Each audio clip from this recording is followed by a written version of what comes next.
கர்த்தருக்கு ஸ்தோத்திரம். நம்ம வேத வசனத்துல வாசிக்கிறோம். 1 கொரிந்தியர் 2ஆம் அதிகாரம் 4-5 வசனம். 1 கொரிந்தியர் 2ஆம் அதிகாரம் 4-5 வசனம். உங்கள் விசுவாசம் மனுஷனுடைய ஞானத்தினால் அல்ல, தேவனுடைய பலத்தில் நிற்கும்படிக்கு என் பேச்சும் என் பிரசங்கமும் மனுஷ ஞானத்திற்குரிய நயவசனம் உள்ளதாயிராமல் ஆவியினாலும் பலத்தினாலும் உறுதிப்படுத்தப்பட்டதா இருந்தது. கர்த்தருக்கு ஸ்தோத்திரம். கர்த்தரோட வார்த்தையில என்ன இருக்கணுமா? வல்லமை இருக்கணுமா? கர்த்தருடைய வார்த்தையாகவே இருந்தா அதுக்கு வல்லமை இருக்காது. ஆனா கர்த்தரோட வார்த்தை அது கிரியை செய்யக்கூடியதா இருக்கணும். கர்த்தரோட வார்த்தை நமக்குள்ள கிரியை செய்தா அது வல்லமை உள்ளதா இருக்கு நம்ம பாக்குறோம். நம்ம இந்த காலத்துல பாக்குறோம், அநேகர் கர்த்தரோட வார்த்தையை குறிச்சு சொல்றதான காரியங்களை பாக்குறோம். அநேகர் கர்த்தரை குறிச்சு கர்த்தரோட வார்த்தையில வார்த்தையை பிரசங்கிக்கிறத பாக்குறோம். சரி, சக்தி வாய்ந்த பேச்சினால மனுஷங்களை கவர்ந்தரலாம். சக்தி வாய்ந்த பேச்சினால மனுஷங்களை கவர்ந்தரலாம். உணர்ச்சி பூர்வமான வெளிப்பாடு மற்றும் தத்துவங்களை சொல்லி பலவிதமான காரியங்களை சொல்லி மனுஷங்களை ஈர்க்கலாம் அவங்க பக்கமா அப்படின்னு அநேகர் பிரயாசப்பட்டு இந்த காலகட்டத்துல காரியங்களை செயல்படுத்துறத நம்ம பார்க்கிறோம். அவங்க இப்படி செய்யறதுனால என்ன நடக்குது? அவங்க தேவன் பக்கமா சேர்க்கப்படாம அவங்க பக்கமா சேர்க்கப்படுறாங்க. தேவன் பக்கம் சேர்க்கப்படாம அவங்க பக்கமா சேர்க்கப்படுறாங்க. கர்த்தர் வார்த்தைய கொடுத்திருக்கிறாரு. அந்த வார்த்தையை நம்ம விசுவாசிச்சு எங்க சேர்க்கப்படணும்? தேவனோடு கூட ஐக்கியப்படக்கூடியதா இருக்கும்.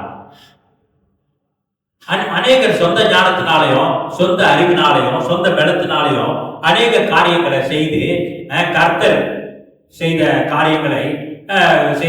காரியங்களாக சொந்த பலத்தினாலையும் சொந்த முயற்சினாலையும் சொந்த அதிகாரத்தினாலையும் அநேக காரியங்களை செய்து ஜனங்களுக்கு காண்பித்து கர்த்தரோட பக்கம் வழிநடத்த முயற்சி பண்றதை நம்ம பார்க்கிறோம்.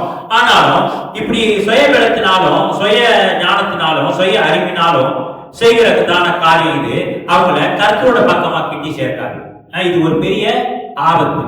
எங்க சேர்க்குது? கர்த்தர் பக்கமா சேர்க்காதபடிக்கு அது யாரு அதை அறிவிக்கிறாங்களோ, அதை வல்லமையா பேசுறாங்களோ, அதை அறிவுபூர்வமா பேசுறாங்களோ, அது உலக பிரகாரமான ஞானத்தோட சம்பந்தப்படுத்தி பேசுறாங்களோ அவங்களுக்குள்ள அவங்களோடு சேர்த்து கொள்ளக்கூடியதா இருக்கு. தேவனை அவங்க ஏற்கக்கூடியதா இருக்கு நம்ம பார்க்கிறோம். ஆனா இங்க அப்போஸ்தலர் பவுல் சொல்றாரு கொரிந்தியர் சபைக்கு எழுதும் போது, அவருடைய பேச்சு உங்கள் விசுவாசம் மனுஷனுடைய ஞானத்தினால் அல்ல. அநேகர் மனுஷனோட ஞானத்தை அநேக காரியங்களை விவரிச்சு சொல்லி அவங்களை தங்கள் பக்கமா ஏற்கலாம் அப்படின்னு பாக்குறாங்க. ஆனா தேவனுடைய அவரோட பேச்சு என்ன சொல்றாரு? தேவனுடைய பலத்தில் நிற்கும்படிக்கு, தேவனுடைய பலத்துல நிக்கணும். எல்லா காரியமும் கர்த்தரோட பலத்துல நிக்கணும். நம்முடைய சுய பலத்தினாலேயோ சுய ஞானத்தினாலேயோ சுய அறிவினாலேயோ இருக்கக்கூடாது. என் பேச்சும் என் பிரசங்கமும்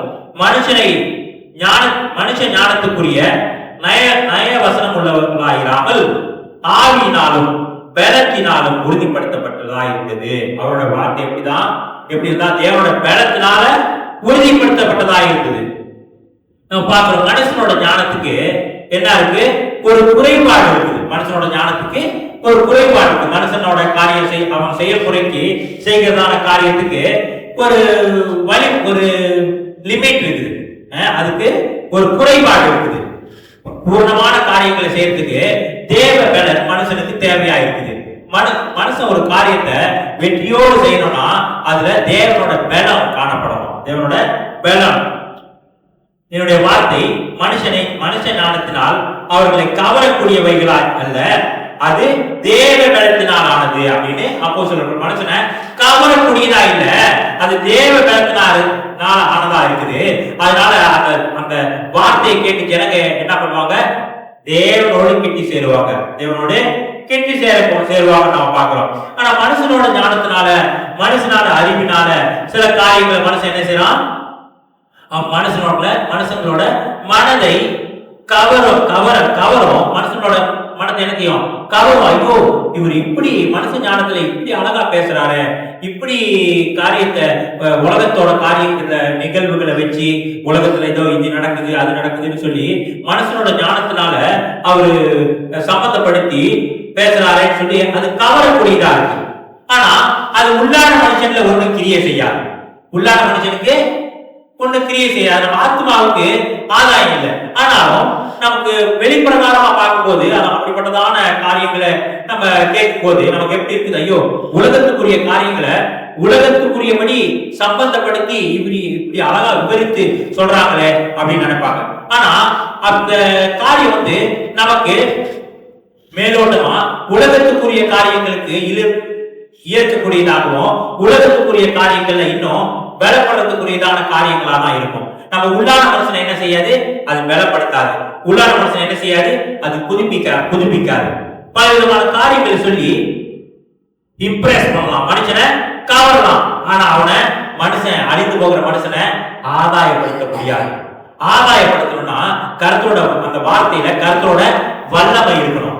கர்த்தரோட வல்லமை இருந்தாதான் மனுஷனை என்ன செய்ய முடியும், ஆதாயப்படுத்த முடியும், ரட்சிப்புக்குள்ள கொண்டு வர முடியும். அநேக பேரு என்ன செய்யறாங்க, அந்த வார்த்தை கேட்டு ரசிக்க முடியும், ரசிக்கிறாங்க. அந்த வார்த்தை நல்லா இருக்குது, ஐயோ நல்ல பெரிய பிரசங்கியாரியா, நல்லா பிரசங்கம் பண்றாங்க அப்படின்னு சொல்லி ரசிக்க கூடியதா இருக்கு. ஆனா ஜீவியத்துல என்ன இல்ல, ஒரு மாற்றம் இல்லை.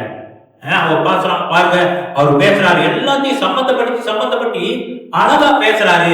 இந்த காலகட்டத்துல இது நடந்துச்சு, அந்த காலகட்டத்துல அது நடந்துச்சு, இப்படி இருந்துச்சு, இப்படி இருக்குது, நாளைக்கு அது நடக்க போகுது அப்படின்னு சொல்லி உலகத்துல நடந்த காரியங்களை சம்பந்தப்படுத்தி அநேக காரியங்களை அவர் புத்தகத்துல விளக்கி சொல்றாருயா. அவரு அது என்ன கவரக்கூடியதா இருக்குது. ஆனா அது என்ன செய்யாது, நம்முடைய ஜீவியத்தை மாற்றாது. நம்மளுடைய ஜீவியத்தை மாற்றோம்னா கர்த்தரோட வார்த்தை வல்லமையோடு வரணும். கர்த்தரோட வார்த்தை வல்லமையோடு நமக்கு வந்தாதான் நம்முடைய ஜீவியம் மாறக்கூடியதா இருக்கு. உலகத்தில் மிக சிறந்த தத்துவ காரியத்தெல்லாம் சொல்லி நம்ம வியாக்கியானம் பண்ணி விவரிச்சு சொல்லி செய்யலாம். ஆனா அது என்ன செய்யக்கூடியதா இருக்குது, நம்ம உலகத்துல மனுஷனா இருக்கிறோம், அந்த உலகத்துக்குரிய காரியங்களை சந்தோஷப்படுறதுக்காகவும் நமக்கு சில எழுச்சியில சில காரியங்களை செய்யறதுக்காகவும் தான் அந்த காரியம் என்ன செய்யும், உதவியா இருக்கும். ஆனா நம்ம உள்ளான மனுஷன் கர்த்தருக்குள்ள பலப்படுறதுக்கும் நம்ம பரிசுத்த ஆவியில பலன் கொள்ளவும் அது உதவி செய்யாது. அது என்ன செய்யாது, உதவி செய்யாது. அது உதவி செய்யணும்னா என்ன செய்யணும், நம்மளோட வார்த்தையில தேவனோட வல்லமை இருக்கணும். இயேசு கிறிஸ்துவோட வார்த்தையில வல்லமை இருந்துச்சு. நம்ம சொல்றது அநேக காரியங்கள் நம்ம பார்க்கிறோம். அநேக இயேசு சொன்னாரு, லாசருவே எழுந்திருச்சு வா. இப்படி அநேக பேர் உலகத்துல சொல்லிக்கிட்டு இருக்கிறதை பார்க்கிறோம். ஆனா யாரும் எழுந்திருச்சு வாங்க. ஆனா இயேசு கிறிஸ்துவோட வார்த்தையில வல்லமை இருந்துச்சு. அதனால என்ன நடந்துச்சு, அந்த வார்த்தைக்கு இயேசுக்கு தேவனோட வார்த்தை, வேத வசனத்துல உள்ள வார்த்தை வல்லமை இருக்குது.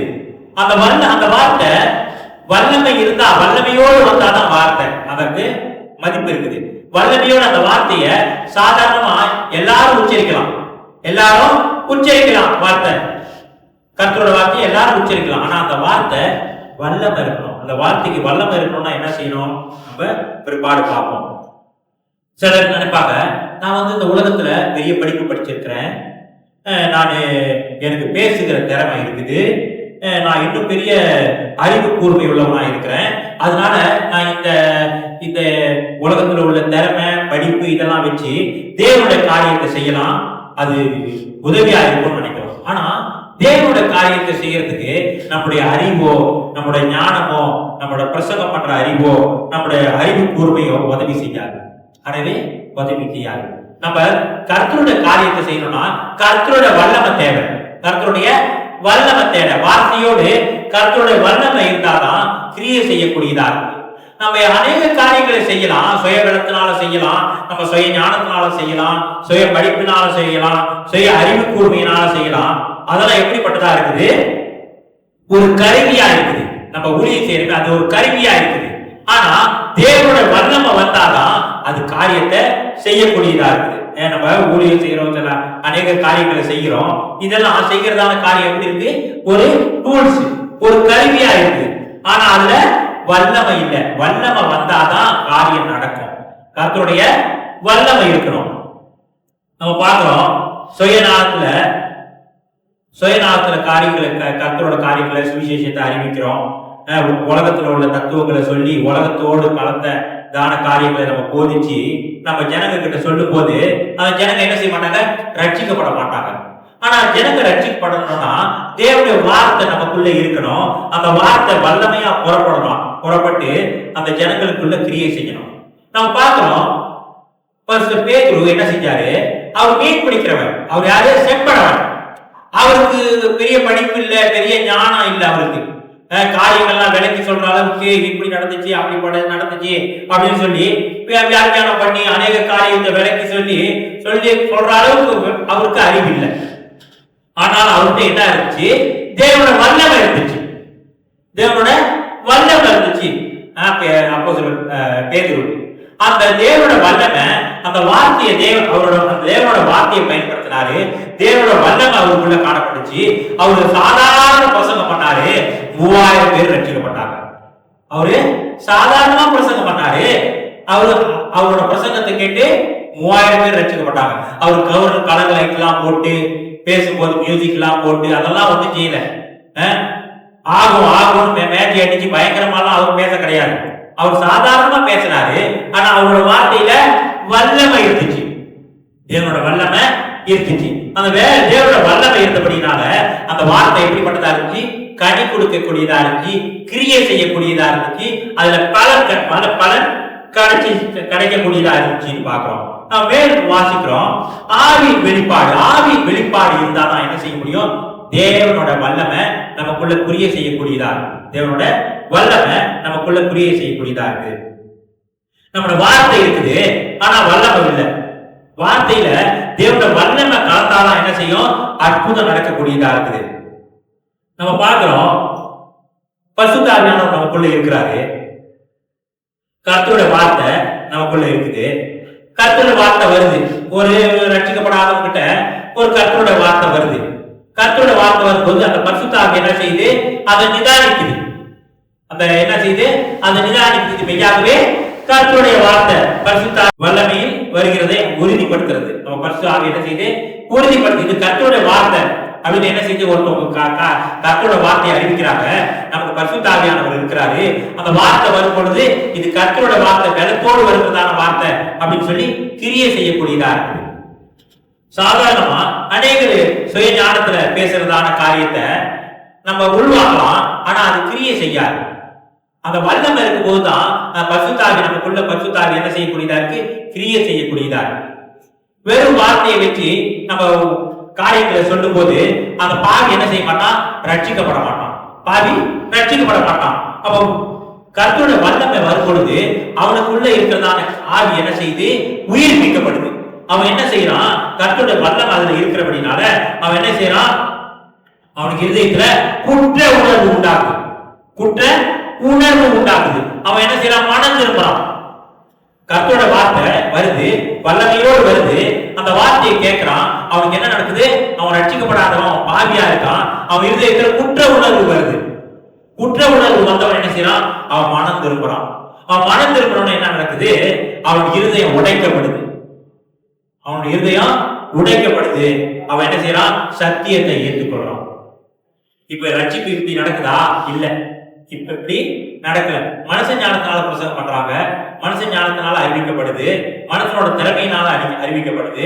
அறிவிக்கப்படும் போது நான் இந்த சபைக்கு வரும்போது அதை கொடுக்குறேன், இது கொடுக்குறேன், ரொட்டி கொடுக்குறேன், மிட்டாய் கொடுக்குறேன், அரிசி கொடுக்குறேன் அப்படின்னு சொல்லிதான் வந்து ஞானஸ்தானம் எடுத்து ரட்சிக்கப்படுறாங்க. இப்படிப்பட்ட உங்களோட ஜீவியம் மாறுன்றதுல நிச்சயம் இல்லை. இதுல நிச்சயம் என்ன மாறும்? அவங்க ரட்சிக்க மாறி கர்த்தருக்காக பயன்படுகிற பாத்திரமாக மாறுவாங்களா இல்லையா அப்படின்ற காரியம் அது சிந்திக்கப்பட வேண்டியதா இருக்கு. ஏன் எதுக்காக வந்திருக்கிறாங்க? ஏதாவது ஒரு உதவி கிடைக்கும்னு சொல்லி வந்திருக்கிறாங்க. அவங்க வல்லமையான அந்த வார்த்தையை கேட்கல, அவங்களுக்குள்ள கிரியை செய்யல. அவங்க வந்த வார்த்தை எல்லாம் எப்படிப்பட்டதான வார்த்தை? உலகத்துக்குரியதான வார்த்தை. உலகத்துல நீ வளமா இருப்ப, உலகத்துல நல்ல வாழ்க்கை வாழ்வ, உலகத்துல பெரிய கீழே இல்லாம மேல இருப்ப, இப்படிப்பட்டதான வார்த்தையை அவங்க கேட்டு சபைக்கு வந்திருக்கிறாங்க. அவங்களோட வாழ்க்கை எப்படி இருக்கும்?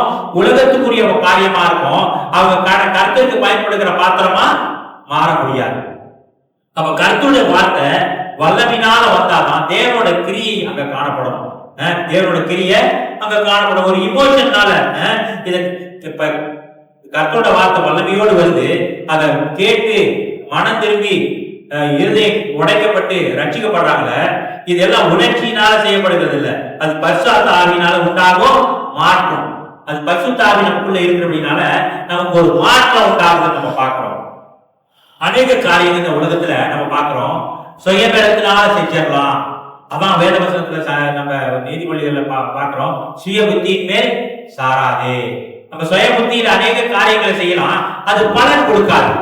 அது ஆண்டவர் சொல்றாரு, நானே திராட்சை செடி, நீங்கள் கொடிகள், என்னை எல்லாம் உங்களால் ஒன்றும் செய்ய இயலாது, முடியாது. நான் என்னை இல்லாம உங்களால ஒன்றும் செய்ய முடியாது. நம்ம கிறிஸ்துவோடு வேரூன்றி கிறிஸ்துவோடு கூட ஐக்கியப்பட்டிருந்தாதான் நம்ம கிறிஸ்துவோட பாத்திரமா மாற்ற முடியும். அந்த பாத்திரத்தை கர்த்தர் பயன்படுத்த முடியும். நம்ம கிறிஸ்துவோட ஐக்கியம் இல்ல, நம்ம ஐக்கியம் எல்லாம் எங்க இருக்குது? உலகத்தோட இருக்குது. அந்த வார்த்தை எப்படிப்பட்ட வார்த்தையா இருக்கும்? உலகத்துக்குரிய வார்த்தையா இருக்கும். உலகத்துல ஆனா பேச்சு அழகா இருக்கும். ஏன்னா உலகத்துல ஜனங்களை கவரக்கூடியதான வார்த்தை, அந்த வார்த்தை அநேகர் ஏற்றுக்கொள்ளக்கூடியதான வார்த்தை. உலகத்து தத்துவ ஞானிகள் இருக்காங்க, தத்துவ ரீதியா ஏற்றுக்கொள்ளக்கூடியதா இருக்குது. அதனால உலக பிரகாரமா பார்க்கும்போது அந்த வார்த்தை நல்லா இருக்குதியா, நல்லா கேட்கலாம் அப்படின்னு கேட்கலாம். ஆனா அது ஒரு பலனை கொடுக்காது. அது என்ன செய்யாது? கிறிஸ்துவுக்குள்ள சில பலன்களை கொடுக்காது. பலன் கொடுக்காம என்ன செய்யும்? அது ஜீவியத்தை மாற்றாது. அப்ப நம்ம சுயபலத்துல நாம் சார்ந்து, அதான் கிறிஸ்துவோடு நம்ம அந்த திராட்சை செடி கொடி எங்கோ இணைக்கப்பட்டிருக்குது, திராட்சை செடியோடு இணைக்கப்பட்டிருக்கு. அப்ப திராட்சை செடியோடு இணைக்கப்பட்டிருக்கும் போது அந்த வார்த்தை எங்க இருந்து வருது? அந்த செடியில இருந்து வருது, அந்த கிறிஸ்துவ கிட்ட இருந்து வருது. அந்த வார்த்தை கிறிஸ்துவ கிட்ட இருந்து வரும்போது அந்த வார்த்தைக்கு என்ன இருக்கு? வேலை இருக்குது. ஆனா நம்மளோட வார்த்தை நம்ம பவுண்டேஷன் உலகத்துல இருக்குது. உலகத்துல இருக்கும்போது நம்மளோட வார்த்தைக்கு பலன் இருக்காது. நம்மளோட வார்த்தைக்கு பலன் இருக்காது. ஏன்னா நம்ம ஃபுல்லா உலகத்தை சார்ந்து ஜீவிச்சுக்கிட்டு இருக்கிறோம். உலகத்தை சார்ந்து ஜீவிச்சுக்கிட்டு இருக்கோம். உலக பலத்துல பேசிக்கிட்டு இருக்கிறோம். எழுச்சியில கத்திக்கிட்டு இருக்கிறோம். உலக இமோஷன்ல பேசிக்கிட்டு இருக்கிறோம். அப்ப நம்ம உலகத்தோட காரியங்களை எடுத்து பேசிக்கிட்டு இருக்கிறோம். கர்த்தரோட காரியங்களை எடுத்து பேசல. கர்த்தருக்கும் நமக்கும் ஐக்கியம் இல்லை. நம்ம உலகத்தோடு ஐக்கியப்பட்டிருக்கிறோம். அப்ப உலகத்தோடு ஐக்கியப்பட்டிருந்தா அந்த வார்த்தைக்கு வல்லமை இருக்காது, அந்த வார்த்தை கிரியை செய்யாது. அப்ப நம்ம உலகத்தோடு ஐக்கியப்பட்டு உலகத்தோடு காரியங்களை செஞ்சுக்கிட்டு இருக்கிறபடினால உலகத்தோட காரியத்தை காட்டி தான் நம்ம என்ன செய்ய முடியும்? ஜனங்களை வழி நடத்த முடியும். அப்ப உலகத்தோட காரியங்களை காட்டி ஜனங்களை வழி நடத்திக்கிட்டு இருந்தா அப்ப அந்த ஜனங்க எங்க போவாங்க? கடைசியில உலக ஜனங்க எங்க போறாங்களோ அப்பதான் போவாங்க. உலகத்துக்குரிய காரியங்களை காட்டி, இதோ வீடை காட்டி, இதோ மோட்டரை காட்டி, இதோ பத்த காட்டி, இந்த காடியை காட்டி அவங்க வழி நடத்தி வந்தாக்கா, உலகத்துக்குரிய ஆசீர்வாதத்தை காட்டி வழி நடத்தி வந்தா அவங்க கடைசியில எங்க போவாங்க? உலகத்துல இருக்க ஜனங்க எங்க போறாங்களோ அங்கதான் போவாங்க. ஆனா நம்ம தேவனோடு ஐக்கியப்பட்டிருக்கிறோம், கர்த்தரோடு வேறுபட்டிருக்கிறோம். அப்ப கர்த்தரோடு வேறுபட்டிருக்கும் போது கர்த்தருடைய வார்த்தை எடுத்து காரியங்களை அறிவிக்கும் போது அந்த வார்த்தை எப்படிப்பட்டதா இருக்குது? கர்த்தரோட வார்த்தையா இருக்குது. கர்த்தரோட வார்த்தைக்கு வல்லமை இருக்குது. அந்த வார்த்தை என்ன செய்யக்கூடியதா இருக்குது? மனுஷனை மாற்றக்கூடியதா இருக்குது. மனுஷனை மாற்றக்கூடியதா இருக்கு. அவன் பாவம் செஞ்சா என்ன செய்யுது? அவன் உணர்த்தப்படலாம். பாவம் செஞ்சா உணர்த்தப்படலாம். அவன் மன்னிப்பு கேட்கிறான், அவன் மனம் திரும்புறான், அவன் இருதயம் உடைக்கப்படுது, கர்த்தர்கிட்ட கிட்டி சேரலாம். நம்ம உலகத்துக்குரிய ஆசீர்வாதங்களை சொல்லி உலகத்தோட நம்மளோட பேசி உலகத்துல இருக்கிறதுனால உலகத்துல உள்ள காரியங்களை சொல்லிக்கிட்டு இருந்தா அவன் மனம் திரும்ப மாட்டான். எப்படியோ எனக்கு உலகத்துல இது கிடைச்சா சரி, அது கிடைச்சா சரின்னு தான் நினைப்பான். மனம் திரும்பணும், கர்த்தருக்கு பயன்படுகிற பாத்திரமா நான் காணப்படணும்னு அவன் நினைக்க மாட்டான். நம்ம வாசிக்கிறோம் ரோமர் 1:16 ரோமர் 1:16 கிறிஸ்துவின் சுவிசேஷத்தை குறித்து நான் வெட்கப்படேன். முன்பு யூதரிலும் பின்பு கிரேக்கரிலும் விசுவாசிக்கிறவன் எவனோ அவனுக்கு ரட்சிப்பு உண்டாவதற்கு அது தேவ பலனாயிருக்கிறது. அது எப்படிப்பட்டதா இருக்குதா? தேவ பலனா இருக்குது. இந்த ரட்சிப்பு தேவனோட பலத்தினால வரக்கூடியதா இருக்குது. ரட்சிப்பு தேவனோட பலத்தினால வரக்கூடியதா இருக்குது. ரொட்டினாலே முட்டாயினாலே ரட்சிப்பு வராது. அரிசி கொடுக்கறதுனால வராது. நான் உனக்கு சுகம் கொடுக்குறேயா அப்படின்னு சொல்லி கர்த்தர் உனக்கு சுகம் கொடுப்பாரு அப்படின்னு சொல்றதுனால ரட்சிப்பு வராது. ரட்சிப்பு எப்படி வரணும்? தேவனோட பலத்தினால வரணும். சில பேரு சுகம் கிடைக்கும்னு சொல்லி வருவாங்க. சில பேரு உலகத்துக்குரிய ஆசீர்வாதம் கிடைக்கும்னு வருவாங்க. மனம் திரும்பி வரதில்லை. மனம் திரும்பி வந்தாலும் என்ன கிடைக்குது? நமக்கு ரட்சிப்பு கிடைக்குது. நாம் செய்யற காரியங்கள் தவறு, இம்மட்டும் நம்ம செய்ததான காரியங்கள் தவறான காரியம். இப்ப கர்த்தரோடு ஐக்கியப்படுவோம். நம்ம பாவியா இருக்கிறோம், நம்ம பாவத்துல ஜீவிச்சுக்கிட்டு இருக்கிறோம். இந்த உலகம் ஒரு ஆக்கினைக்குள்ளாக தீர்க்கப்பட்டிருக்குது, உலகத்துக்கு ஒரு ஆக்கினை தீர்ப்பு இருக்குது. நாம உலகத்தோடு ஐக்கியப்பட்டு ஜீவிச்சா நமக்கும் அதே ஆக்கினை தீர்ப்பு கிடைக்கும் அப்படின்னு சொல்றதான என்ன வரும், ஒரு உணர்வு வரும். ஐயோ, அந்த ஆதாமின் பாவம் இன்னும் நம்ம எனக்குள்ள கிரியை செய்துகிட்டு இருக்குது, எனக்கு ஒரு விடுதலை கிடைக்கணும், கர்த்தராகிய இயேசு கிறிஸ்து தான் எனக்கு விடுதலை கொடுக்க முடியும் இப்படின்னு அவங்க என்ன செய்யறாங்க, உணரக்கூடியதா இருக்குது. எப்ப உணர முடியும்? தேவனோட வல்லமையினால தான் உணர முடியும். இந்த வார்த்தையை நம்ம பிரசங்கிக்கும் போது வெறும் வார்த்தையா இருந்தா அந்த வார்த்தை கிரியை செய்யாது. ஆனா அந்த வார்த்தை எப்படிப்பட்டதா இருக்கணும்? வல்லமை உள்ளதா இருக்கணும். அந்த வார்த்தைக்கு தேவனோட வல்லமை இருக்கணும். தேவனோட வல்லமை இருக்கணும்னா என்ன செய்யணும்? அந்த நம்ம தேவனோட ஐக்கியப்பட்டிருக்கணும். தேவனோட ஐக்கியப்பட்டதால தேவனோட வல்லமை வரும். இப்ப நம்ம தண்ணி கூட்டியிருக்கோம், நம்ம தண்ணிய பைப்ல கூட்டுறோம். பைப்பு தண்ணி எங்க வருதோ அங்க கூட்டியிருந்தா தண்ணி நல்ல சுத்தமான தண்ணி எங்க வருதோ அங்க போட்டு கூட்டியிருந்தா என்ன வரும்? ஒரு சுத்தமான தண்ணி குடிக்கிறதுக்கு கிடைக்கும். அந்த பைப்பை போட்டு சாக்கடையில கூட்டி பங்குல ஆன் பண்ணா என்ன கிடைக்கும்? சாக்கடை தண்ணி தான் கிடைக்கும். அதே மாதிரி நம்ம தேவனோட ஐக்கியப்பட்டிருந்தா அது தேவனோட வல்லமை நமக்கு வரும். நம்ம உலகத்தோட ஐக்கியப்பட்டிருந்தா தேவனோட வல்லமை வராது, உலகத்தில் உள்ள காரியங்கள் தான் வரும். ஆனா அந்த காரியத்தை நம்ம கேட்கும் போது, உலகத்துல கேட்கும் போது அது அப்படியாக்கி இது அப்படியாக்கின்னு தத்துவ காரியங்கள்லாம் சம்பந்தப்படுத்தி, உலகத்துக்குரிய காரியங்களை சம்பந்தப்படுத்தி வித்தியாசமா சொல்லும் போது அந்த காரியத்தை பார்க்கும்போது உணர்ச்சி பூர்வமா பார்க்கக்கூடியதா இருக்கும். ஆனா ஜீவியத்தை மாத்தாது. ஜீவியத்தை மாத்தணும்னா என்ன செய்யணும்? தேவனோடு இயேசு கிறிஸ்துவோடு நாம் ஐக்கியப்பட்டிருக்கோம். இதோ சிலுவையில் அறையப்பட்டேன், நாய்க்கு விளைத்திருக்கிறேன், இனி நான் அல்ல கிறிஸ்துவே எனக்குள்ள ஜீவிக்கிறார். இந்த சத்தியத்தை முதலாவது உணர்ந்து கொள்ளணும். எல்லாமே வார்த்தை தான். இந்த வார்த்தை எல்லாரும் பயன்படுத்தலாம். ஆனா அந்த வார்த்தையில வல்லமை இருக்குதா? வார்த்தையில வல்லமை இருக்குன்னா என்ன செய்யணும்? வல்லமை இருக்கணும்னா நம்ம தேவனோடு ஐக்கியப்படணும். எல்லாரும் சொல்லலாம் அந்த வார்த்தையை, எல்லாரும் சொன்னாலும் கிரியை செய்யாது. ஆனா தேவனோட வல்லமை இருக்கணும். வல்லமை இருந்துச்சுன்னா அந்த வார்த்தையை பயன்படுத்தும் போது அந்த வார்த்தைக்கு என்ன இருக்குது? அந்த வார்த்தையில அற்புதம் நடக்கக்கூடியதா இருக்குது. நம்ம பார்க்கிறோம், சொந்த அநேக வேலைகளை நம்ம என்ன பார்க்கிறோம், நம்ம சொந்த காரியங்கள்ல சொந்த பலத்தினால நம்ம சார்ந்து ஜீவிக்கிறோம். நம்ம சொந்த பலத்தினால சார்ந்து ஜீவிச்சு என்னால செய்ய முடியும், என்னால முடியும், நான் செஞ்சிருவேன், நான் அதை பண்ணிடுவேன், நான் இதை பண்ணிடுவேன்னு சொல்லும் போது அங்க கர்த்தர் கிரியை செய்ய முடியாது. கர்த்தர் கிரியை செய்ய முடியாது. நம்ம கர்த்தர் நமக்குள்ள கிரியை செய்யணும்னா, ஆண்டவரே நான் ஒண்ணும் இல்ல ஆண்டவரே, உலகத்துல நான் நல்லா படிச்சிருக்கேன், ஆனா இந்த காரியத்துல எனக்கு அனுபவம் இல்லை கர்த்தாவே, நீர் தான் எனக்கு உதவி செய்யணும் அப்படின்னு கர்த்தர்கிட்ட கேட்கும்போது கர்த்தர் என்ன செய்வாரு? கர்த்தர் உதவி செய்ய வல்லவரா இருக்கிறார். அவரோட வல்லமை நமக்கு தர வல்லவரா இருக்கிறார். ஆண்டவரே எனக்கு எல்லாம் தெரியும் ஆண்டவரே, நான் எல்லாம் செஞ்சிருவேன், நீங்க ஒண்ணு என்கிட்ட சொல்லி தர வேணாம்னு சொன்னா கர்த்தர் சொல்லி தருவாரா? கர்த்தர் நம்ம நடத்துவாரா? நம்மளோட வார்த்தையில கர்த்தரோட வல்லமை இருக்குமா? இருக்காது. நம்முடைய வார்த்தையில கர்த்தரோட வல்லமை இருக்கணும்னா நம்ம முழுமையா கர்த்தருக்கு நம்மளோட வாழ்க்கைய ஒப்பு கொடுக்கணும். நம் கர்த்தர்கிட்ட நம்முடைய வாழ்க்கையை முழுமையா ஒப்பு கொடுக்காம இந்த உலகத்திட்ட பாதி, பிசாசுகிட்ட பாதி, மாம்ச இச்சையில பாதி ஒப்பு கொடுத்திருந்தா நம்ம தேவனோட வல்லமை நமக்குள்ள எப்படி கிரியை செய்யும்?